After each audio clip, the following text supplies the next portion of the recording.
ભાગવતજીના કથાની અંદર ત્રીજા સ્કંધની અંદર સનત કુમારોની કથા આવે છે કે જીવનની અંદર ભગવાનની ભક્તિ હોય, જ્ઞાન હોય, વૈરાગ્ય હોય તો આ બધાનું ફળ શું છે? આપણે જ્ઞાની હોય ને એમને પણ એમ કહીએ કે આ તો બહુ ભક્તિવાળા છે. જે ખાલી ભક્ત હોય એમને એમ કે આ તો બહુ, પણ જ્ઞાન, ભક્તિ, વૈરાગ્ય આ બધી વસ્તુ અલગ અલગ છે. જ્ઞાની હોય એ ક્યારેક ઠોકર ખાઈ જાય છે કે જ્ઞાનનું દુશ્મન ક્રોધ છે, ભક્તિનું દુશ્મન અહંકાર છે, વૈરાગ્યનું દુશ્મન એ કોઈ પણ સંગ છે. સંગથી દોષ આવે અને વૈરાગ્યપણું, જે વિરાગ હોય, મનની અંદર રાગ ન હોય પણ વિરાગ હોય તો એ વિરાગને પાછો રાગમાં પરિવર્તન છે. તો એમ ક્રોધ હોય તો ત્યારે કદાચ જ્ઞાન ગમે તેટલું હોય તો એ જ્ઞાનનો અંત લાવી દે છે. જ્ઞાનનું દુર્ગુણ છે. જ્ઞાનની સામે ક્રોધ એ દુર્ગુણ છે અને ભક્તિની સામે અહંકાર એ દુર્ગુણ છે. તો કેવા ભક્ત હોય ને એ ભક્તની અંદર કયો દુર્ગુણ છે અને એ દુર્ગુણને દૂર કરવા ભગવાન શું કરે, એમની કથા આપણે ભાગવતજીના ત્રીજા સ્કંધની અંદર જોઈએ કે સનત કુમારો કહેતા કે જ્યારે બ્રહ્માજી આ સૃષ્ટિની રચના કરવાની શરૂઆત કરી અને એ શરૂઆતની અંદર જ્યારે બ્રહ્માજીએ ઈશ્વરનું દર્શન કર્યું હતું, પરમાત્મા નારાયણ જે જળની અંદર એ પોઢેલા હતા ને એમની અંદરથી જે એ કૃષ્ણના દર્શન થયા, પરમાત્માના દર્શન થયા. કરાર વિંદેન પદાર વિંદમ મુખાર વિંદે વિનિવેશયંતમ વટસ્ય પત્રસ્ય પુટે શયાનમ બાલ મુકુંદમ મનસા સ્મરામી.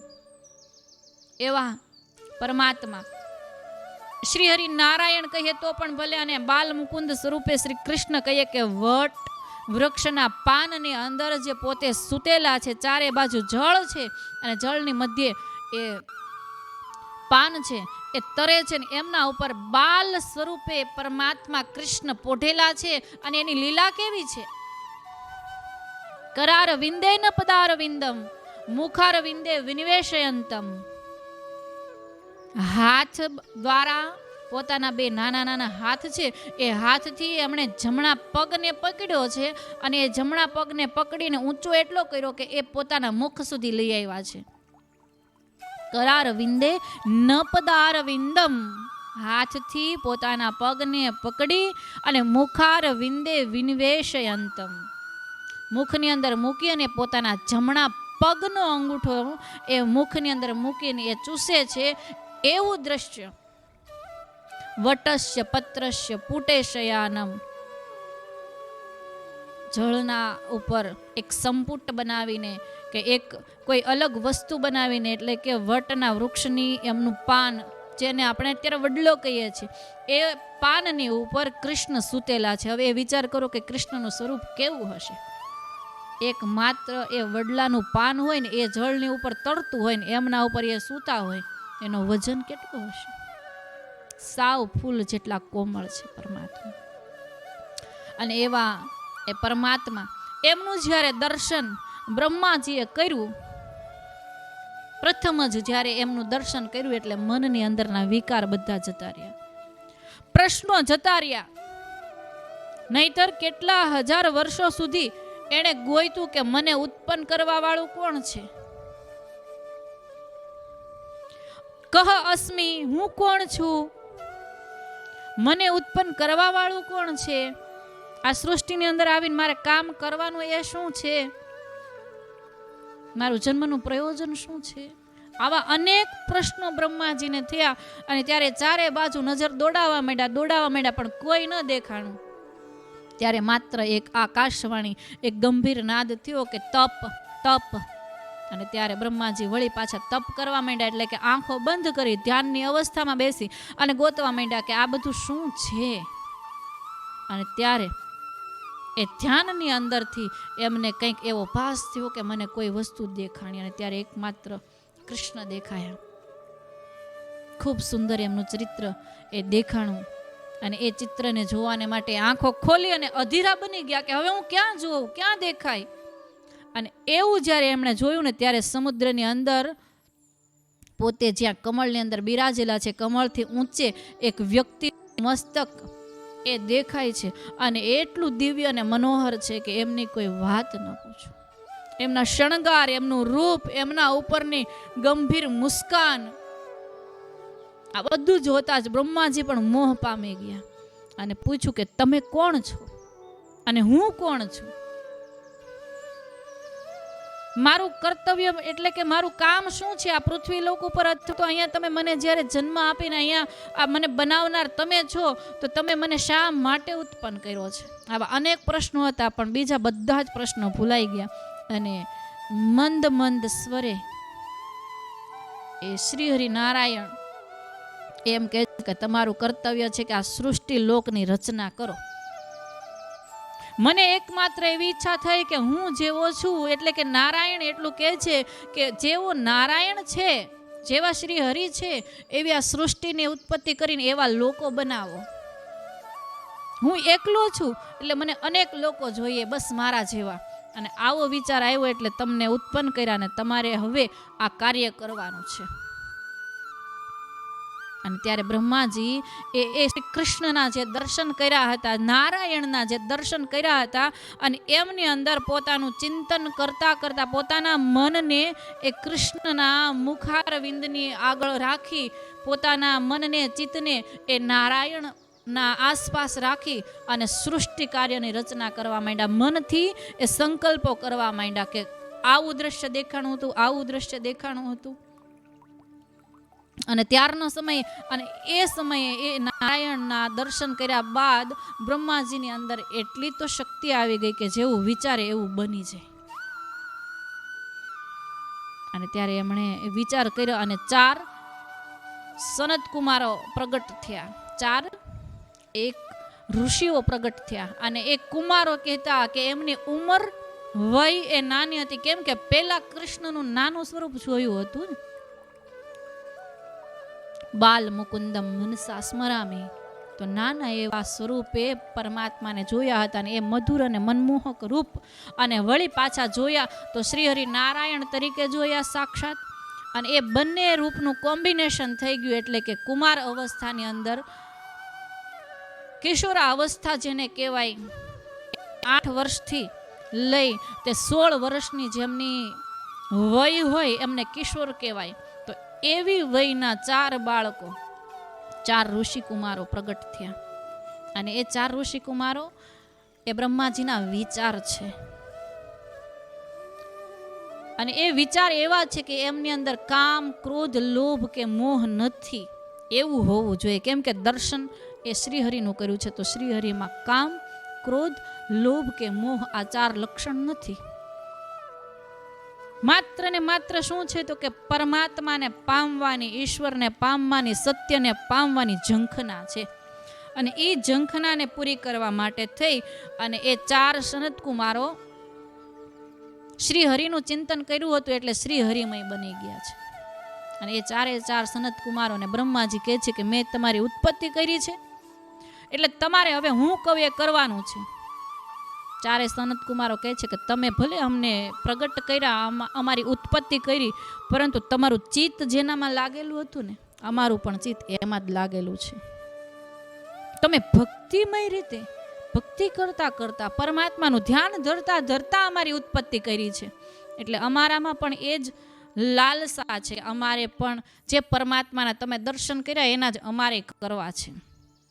અને એટલા માટે જ કહેવાય છે કે રસોઈ બનાવતા હોય કે ઘરનું કોઈ કામ કરતા હોય, તો એવા વ્યક્તિએ કામ કરતા કરતા ચિંતન હંમેશાને માટે થઈ અને સ્મરણ હંમેશાને માટે થઈને પરમાત્માનું કરવું જોઈએ, જેથી કરીને એ ભોજનને જમવાવાળા વ્યક્તિના મનની અંદર શાંતિ આવે. એ ભોજનને જમવાવાળા વ્યક્તિની અંદર પરમાત્માનું ચિંતન આવે કે ભક્તિ આવે. કામ કે ક્રોધ એ ઓછો કરવો હોય ને તો ત્યારે રસોઈ બનાવતા બનાવતા બીજા કોઈ પણ વિચાર, કોઈ પણની વાત કે કંઈ પણ બનેલી ઘટના કે જેને આપણને ન ગમતી હોય, તો એવી ઘટનાને ભૂલી જઈ અને માત્ર ને માત્ર સારી ઘટના યાદ રાખો, અથવા તો એ ન રહે તો ઈશ્વર નામનું સ્મરણ કરો. વારે વારે કહેવામાં આવે છે કે રસોઈ કરતાં કરતાં ભગવાનનું નામ ઉચ્ચારણ કરો તો ઘરની અંદર ઝઘડા અને ક્લેશ ઓછા થશે.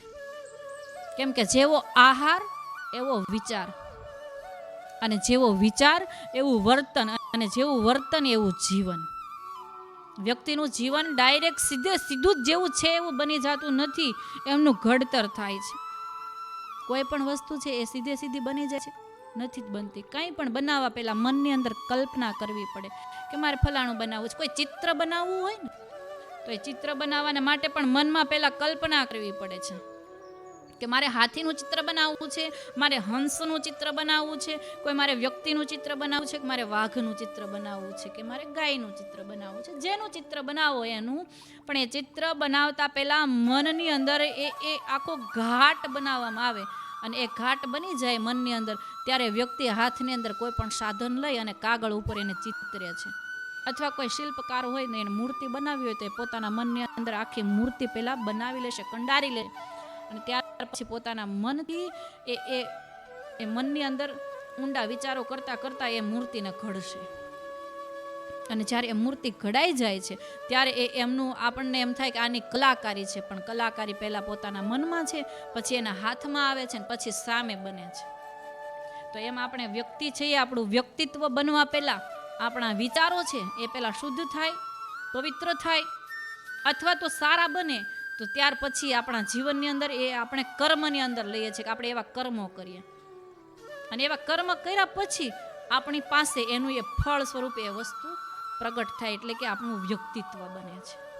ડાયરેક્ટ વ્યક્તિ કોઈ સીધા કોઈ મોટા બની નથી જતું. અને આપણે આ વાતને જાણીએ છીએ, અને કદાચ ન સમજાતી હોય તો એક બહુ સરસ નાનું એવું ઉદાહરણ, અને આ આપણે બધાનો અનુભવ છે કે જ્યારે જન્મ થયો તો એ જન્મ સમયે આપણી પરિસ્થિતિ શું હતી, ત્યારે આપણો દેખાવ કેવો હતો, આપણને બુદ્ધિ કેટલી હતી, આ અંગનો વિકાસ કેટલોક હતો. જન્મ સમયે 1 દિવસે, 2 દિવસે, 5 દિવસે, 5 મહિને, 6 મહિને, 1 વર્ષે, 5 વર્ષે અને 15 વર્ષે, અથવા તો હવે જેટલી ઉંમર આપણી થઈ એટલા વર્ષે આપણો દેખાવ એવો ને એવો છે. 6 મહિનાના હોય ને ત્યારે માતા પિતા અથવા આપણા કોઈ વડીલ હોય ને એમની ગોદમાં, એના ખોળામાં, એના હાથમાં આપણે આવી જતા હોય, આપણને ઊંચકીને બીજે ક્યાંક લઈ જઈ શકે, હેરવી ફેરવી શકે. અને એ 6 મહિનાનું હોય, એ 6 વર્ષનું થાય ત્યારે એ જેવડું હોય ને એવડો તો એનો હાથ બની ગયો હોય. એ તેડીને બધે ફેરવતા હોય, એ હાથની અંદર આમ ઊંચકીને ફેરવતા હોય, એ 6 વર્ષનું થઈ જાય પછી એને તેડવું ન પડે, એ હાલવાય માંડે ને દોડવાય માંડે પોતાની મેળે. પહેલા હોય ખાતા ન આવડતું હોય, મોઢામાં દાંત પણ ન હોય, 6 મહિનાનું હોય ત્યારે, અને 6 વર્ષનું થાય ત્યારે જીદ કરે કે મારે ઓલું જ ખાવું છે, મારે આ જ ખાવું છે. બોલતા ન આવડતું હોય એ આવડી જાય, હાલતા ન આવડતું હોય એ આવડી જાય, પોતાના મુખનો ફેસનો આકાર બદલી જાય, અને પોતે ભણવા જવા માંડે. 6 વર્ષનું થાય એટલે ભણવા જવા માંડે, એટલે પોતાની જાતે જ બધી વસ્તુ એક્સપ્લેનેશન કરવા આવડવા માંડે. અને ત્યારે એ વ્યક્તિમાં 6 મહિનામાં 6 વર્ષમાં જો આટલો ફેર પડી જતો હોય, તો બનતા પહેલા કંઈક ને કંઈક વ્યક્તિત્વ થતા પહેલા એ ઈશ્વર ખૂબ સરસ રીતે ઘટના બનાવે છે કે એક સરખું ક્યારેય કોઈ રહેતું નથી, એનો ફેરફાર થયા જ કરે છે. તો એમ આપણા જીવનની અંદર પણ વર્તન એ આપણા વિચારથી થાય છે. એક સરખા નથી હોતા, પહેલા હોઈએ છીએ કંઈક અને પછી બનીએ છીએ કંઈક. એ બનવા પાછળ એ કંઈક ને કંઈક ક્રિયાઓ થતી હોય છે, એ આપણને દેખાતી નથી. આપણને દેખાય તો ફેરફાર દેખાય છે કે પહેલા 6 મહિના પહેલા આવા હતા ને 6 વર્ષ પછી આવા થઈ ગયા. ફેરફાર દેખાય, પછી એક દિવસની રોજની પ્રગતિ નથી દેખાતી. તો વ્યક્તિના જીવનની અંદરની પ્રગતિ પણ આવી જ કંઈક હોય છે. તો ભોજન છે એ પકાવવામાં આવે ત્યારે એમની અંદર જેટલા વિચારો કરવામાં આવે છે, વિચારો એમની અંદર ઉતરે છે. એ જે માણસ કોઈ પણ વ્યક્તિ જમે છે અને એ એમનામાં પણ ઉતરે છે. અને એટલા માટે જ અમુક સંતો છે, અમુક કોઈ સાધુ છે, કે કોઈ ભગવાનના ભક્તો છે, કે કંઈ એવા અમુક વ્યક્તિઓ જે હોય એ બધાની ઘરે જમતા નથી. એનું કારણ એ બીજું કંઈ નથી, કોઈ આભડછેટ એવું લાગતું નથી, પણ વ્યક્તિનો સંગ છે, વ્યક્તિનો વિચાર છે, અને એ વસ્તુ સામેના વ્યક્તિને ચોક્કસ અસર કરે છે. એટલે રસોઈ બનાવવામાં આપણું જેવું ચિત્ત હોય એવું એમનું ચિંતન થાય, અને પોતાનું ચિંતન ઈશ્વરમય છે, અને એ ચિંતન છે ઈશ્વર અને પોતાની વચ્ચેનો જે તાર છે એ તૂટી ન જાય. એટલે કહે છે કે જેવું ભોજન એટલે કે જેવું અન્ન એવો આહાર, જેવો આહાર એવો જ વિચાર, અને જેવો વિચાર એવું જ વર્તન, અને જેવું વર્તન એવું વ્યક્તિત્વ. તો સૌથી મુખ્ય પાયો ભોજન છે. અને એ ભોજન ઘરની અંદર પકાવનાર વ્યક્તિ જો સુધરેલું હોય, ઈશ્વરમય હોય, ભગવાનમય હોય, અને એ જ્યારે રસોઈ બનાવે ને એ રસોઈમાંથી કોઈ પણ જમે તો એ વ્યક્તિના જીવનની અંદર આનંદ જ હોય. ભગવાનમય, ઈશ્વરમય પોતાના બનવા જ માંડે. સમયની અંદર એવો ચોક્કસ નિર્ધારિતતા આવી જ જાય કે એ વ્યક્તિના જીવનની અંદર ઈશ્વર પ્રત્યે પ્રેમ જાગે છે. દુર્ગુણથી એ વ્યક્તિ દૂર થાય જ. તો આ વસ્તુ ભોજનની અંદર છે. જો એમાં આટલો ફેર પડતો હોય તો સતત ચિંતન જેનું થતું હોય, જેમના મનની અંદર સતત ઈશ્વરનું સ્મરણ અને ચિંતન થતું હોય, અને એ વ્યક્તિ કંઈક ઘટના, એ વ્યક્તિ કંઈક કારીગરી કરે તો એ વ્યક્તિમાં સામેવાળી જે વસ્તુ બને છે એમાં કેટલું હશે. તો એમ બ્રહ્માજીએ 4 સનત કુમારોને બનાવ્યા, અને એ 4 સનત કુમારોની અંદર માત્ર ને માત્ર ભક્તિ, જ્ઞાન અને વૈરાગ્ય જ આવ્યા છે. અને ત્યારે બ્રહ્માજી દ્વારા કહેવામાં આવે ને ત્યારે એ 4 સનત કુમારો કહે છે કે અમારે આ સંસારની પ્રવૃત્તિ કરવી નથી, સંસારમાંથી અમે નિવૃત્ત, અને તમારે જે કરવું એ કરો. અમારે તો તમે જેમનું ચિંતન કરતા હતા ને એમના જ દર્શન કરવા છે. કેમ કે આ જગત છે એ મિથ્યા છે, અને ઈશ્વર છે એ જ સત્ય છે. બ્રહ્મ સત્ય જગત સર્વે મિથ્યા. આ ન્યાય એ સનત કુમાર કહે છે કે બ્રહ્મ એટલે કે ઈશ્વર, જે નારાયણનું સ્વરૂપનું તમે દર્શન કર્યું છે ને એ એક જ સત્ય છે, બાકી બીજી બધી જ વસ્તુ ખોટી છે. શ્રી રૂપિણી કુવણયતી ચરણારવિંદમ લીલાંબુજેન. જે ચરણારવિંદના, જેની લીલાઓના તમે દર્શન કરતા કરતા અમારું ઘડતર ઘડ્યું છે, અમારે પણ બસ એમના જ દર્શન કરવા છે. કેમ કે એ એક જ સત્ય છે, બાકી બધી જ વસ્તુ ખોટી છે. અને આવું વિચાર કરી અને એ જેનું પ્રતિબિંબ સ્વરૂપે જે 4 સનત કુમારો આવ્યા છે એ પોતાના વ્યક્તિત્વને કે અમે આમાંથી પ્રગટ થયા છીએ, આમનું તમે દર્શન કર્યું છે ને એમાંથી અમે પ્રતિબિંબ રૂપે છીએ. જેમ એક અરીસો હોય અને એને આપણે સૂર્યની સામે રાખીએ તો એમનું રિફ્લેક્શન પાછું રૂમમાં આવે, પણ એ રિફ્લેક્શન એ સૂર્ય નથી. સૂર્ય એમની અંદર જેટલું તેજ, જેટલું પ્રકાશ છે, એ પ્રકાશની સામે કોઈ અરીસો રાખીએ એટલે સીધો એમનું રિફ્લેક્શન રૂમની અંદર અથવા અંધારું હોય ત્યાં રાખીએ તો એમાં અંજવાળું ચોક્કસ પડે છે, પણ એ સૂર્ય છે એમ આપણે કહી ન શકીએ. તો એમ સનત કુમારો કહે છે કે અમે જેમનું તમે દર્શન કર્યું ને એના સ્વરૂપી અમે છીએ, એટલે એમને જ અમારે મળવું છે, એમનામય થવું છે. બાકી સંસાર છે ને એમની માયા છે, રિફ્લેક્શન છે, એટલે અમારે રિફ્લેક્શન નથી રહેવું, અમારે તો એ જ બનવું છે. અને આવો વિચાર કરીને કહે છે કે ઈશ્વર ક્યાં મળે, ક્યાં મળે? અને એમ ગોતતા ગોતતા ગોતતા ગોતતા છેક નારાયણના વૈકુંઠ લોક સુધી પહોંચી ગયા છે. પણ ત્યાં પહોંચીને એમની અંદર એક એવું દુર્ગુણ છે કે એ દુર્ગુણને કારણે નારાયણના દ્વારે, વૈકુંઠના દ્વારે પહોંચી અને વળી પાછા ખાલી હાથ ફરવું પડ્યું. કેમ તો કે ત્રિવિધ નરકસ્ય દ્વાર નાશન માત્મમ. જે 3 પ્રકારના દુર્ગુણો છે એ નર્કના દ્વાર સુધી પહોંચાડી દે છે. જાવું છે તો કે સદગુણના દ્વાર સુધી, અને પહોંચાડ્યા ક્યાં તો કે નર્કના દ્વાર સુધી. પણ એ કોણે? તો કે ધામ ક્રોધસ્ત તથા લોભસ્ત માત્ર ત્યજેત. ક્રોધ, કામ અને લોભ એ જો 3 હોય તો એ વ્યક્તિ સ્વર્ગના દ્વારે જતા જતા અટકી અને નર્કના દ્વારે પહોંચી જાય છે. આ 3 ગુણ છે એને દુર્ગુણ કહ્યા છે. કયો? તો કે કામ, ક્રોધ અને લોભ. મોહ છે, પણ એને મોહ કેવો છે કે ઈશ્વરના દર્શન કરવાનો, એ એક મોહ છે.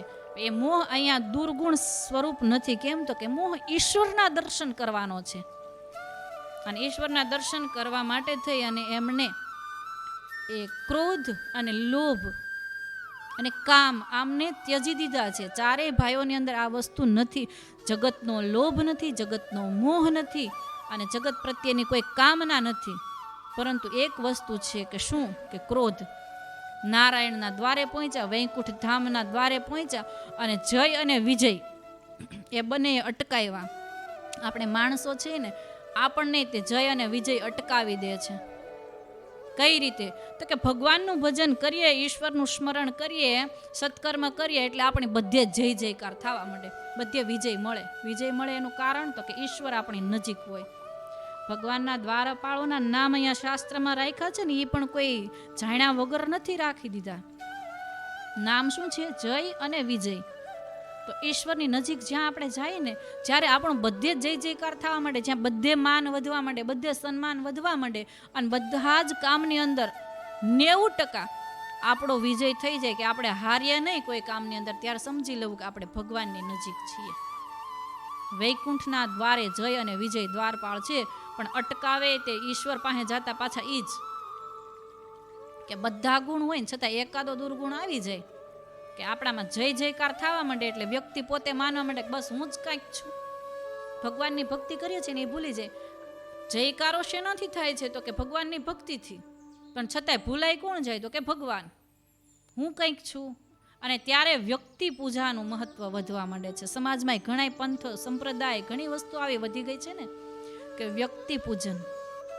અમે જ કંઈક છીએ, હું કહું છું એ જ સાચું છે, અમારો પંથ સાચો છે, અમારો ધર્મ સાચો છે, મેં આટલું કહ્યું, મેં આમ કહ્યું. અને આટલું થવા માંડે એટલે ત્યારે ભગવાનની ભક્તિથી એ પથ વિમુખ પડી જાય. બાકી છે તો આજે એમ 4 ઋષિ સનત કુમારો છે ને, એમ જ 4 સંપ્રદાયો જ છે. અને એ 4 સંપ્રદાયો પાછા સત્ય સનાતનમાં જ છે. અને સત્ય સનાતનની અંદરથી 4 થયા ને 4માંથી અનેક થયા. અને એ અનેક પાછા ભૂલી જાય પોતાનો માર્ગ, મૂળ સ્થાન કયું છે એ ભૂલી જાય. એટલે એક વિખૂટા પડી જાય ને પછી એ પાછા સ્વર્ગના દ્વારે અથવા વૈકુંઠ દ્વારે ઈશ્વરની નજીક પહોંચી ગયા, ત્યાંથી પાછું આવવું પડે. આટલો જ ફેર. ભાગવત કથા માત્ર એ ત્યારના પાત્રો હતા એની નથી, અત્યારની પણ છે ને આપણી છે. તો એમ સનત કુમારો એટલે કે મહાન ભક્તિ કરનાર વ્યક્તિ એ જ્યારે એમ કહેવા માંડે કે હું છું, મેં કંઈક કર્યું અને મારું આવું કહેવાનું છે, આ વસ્તુ મારી છે કહેવાની, આવું જ્યારે થવા માંડે ત્યારે સમજી લેવું કે આપણે ઈશ્વરથી પાછા પડી ગયા. અને 4 સનત કુમાર વૈકુંઠ પહોંચ્યા, જય વિજય એમને અટકાવ્યા. અને ત્યારે ક્રોધ આવ્યો કે ભગવાન અને ભક્તની વચ્ચે અંતર પાડનાર તમે કોણ? ભગવાન અને ભક્તની વચ્ચે અંતર જય અને વિજય પાડે છે. એટલે કે સમાજમાં જ્યાં આપણો જય જયકાર થવા માંડે, આપણે બધી જ જગ્યાએ આપણે વિજય પામવા માંડી, ત્યારે એમ થાય કે બસ હું જ કંઈક છું. અને ઈશ્વરથી આપણે દૂર ગયા એટલે ભગવાન અને ભક્ત બંનેની વચ્ચે અંતર પડ્યું, માયા આવી જાય. અને ત્યારે ક્રોધ આવ્યો અને ક્રોધના કારણે એ સનત કુમારો જય વિજયને શાપ આપે છે કે તમે આટલા બધા ભગવાનથી નજીક રહ્યો છો અને છતાંય તમારામાં દૈત્ય જેવા ગુણ છે, અને એટલા માટે થઈને તમે આ ધામની અંદર એટલે કે ઈશ્વરની નજીક રહેવાને લાયક નથી. અને આમ શાપ આપી અને એ 4 ભાઈઓ જ્યાં એમનો અવાજ શ્રી હરિ નારાયણના કાને પહોંચ્યો, અને ત્યારે નારાયણ એ દરવાજા સુધી સામે આવે છે. ભગવાન આપણામાં ભક્તિ હોય, આપણામાં કંઈક જ્ઞાન હોય તો ઈશ્વર આપણી સામે આવે જ, પણ જ્યાં સુધી આપણામાં અમુક દુર્ગુણ હોય ત્યાં સુધી એમની નજીક લઈ જતા નથી, એ સામે આવી જાય છે. એટલે કે વૈકુંઠ લોકની અંદર પ્રવેશ મળ્યો નથી. ગમે એટલું એમનામાં જ્ઞાન છે, તત્વને જાણે છે કે ઈશ્વર શું છે. સૂર્ય જેમ કહ્યું કે સૂર્યને રિફ્લેક્શન બંનેની વચ્ચેનું અંતર એ જાણે છે, અને એટલા માટે જ ઈશ્વરના એમને દર્શન કરવા છે નારાયણના. પણ નારાયણે એમની અંદરના દુર્ગુણને જોયો કે આમનામાં ક્રોધ છે, અને જેનામાં ક્રોધ હોય ને એ વ્યક્તિ પણ ભક્તિમાં સંપૂર્ણપણે ભળી શકે નહીં. નારાયણને પામવા, કૃષ્ણને પામો તો માત્ર તમારામાં ભક્તિ હોવી જોઈએ. જ્ઞાન નહીં હોય, ઓછું હશે તો ચાલશે, વૈરાગ્ય ઓછો હશે તો ચાલશે, પણ ભક્તિ ભરપૂર હોવી જોઈએ, અને દુર્ગુણ તો ન જ હોવા જોઈએ. અને ત્યારે ઈશ્વર મળે છે. નહીતર ઈશ્વરના દરબારની અંદર આપણે જઈ શકતા નથી. એ સામે આવીને આપણને દર્શન આપી દે છે, મનની ઈચ્છાઓ પૂરી કરી દે છે, અને એને જ આપણે એમ કહીએ કે આપણી માનતા હતી ને માનતા પૂરી થઈ ગઈ. પણ આપણે માનતા લૌકિક વસ્તુની જ કરીએ છીએ, ક્યારે ઈશ્વરની કરતા નથી.